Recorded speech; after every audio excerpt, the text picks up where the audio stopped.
Pemerintah Aceh menerima bantuan 20 metrik ton liquid oksigen dari Kamar Dagang dan Industri Indonesia (Kadin) Senin 20 September 2021.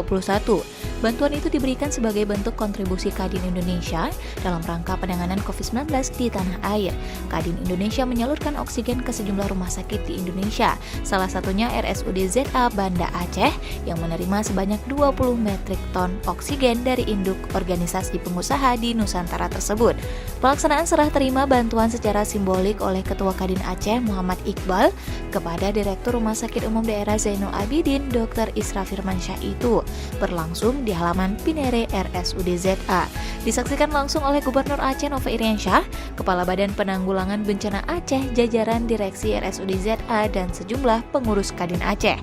Dalam kesempatan itu pula, Gubernur Aceh Nova Iriansyah menyampaikan ucapan rasa terima kasih dan apresiasi yang setinggi-tingginya atas bantuan kemanusiaan berupa oksigen cair dari Kadin Aceh dalam rangka penanganan COVID-19 di Aceh. Nova berharap melalui bantuan pasokan oksigen cair tersebut mampu memenuhi kebutuhan oksigen di RS rujukan guna mempercepat penanganan COVID-19 di bumi Serambi Mekah. Kepada jajaran Direksi RSUD ZA, Nova juga berpesan agar dapat memanfaatkan oksigen tersebut dengan sebaik-baiknya dengan harapan dapat meringankan beban masyarakat Aceh yang terdampak COVID-19. Supriyadi, Banda Aceh, Aceh.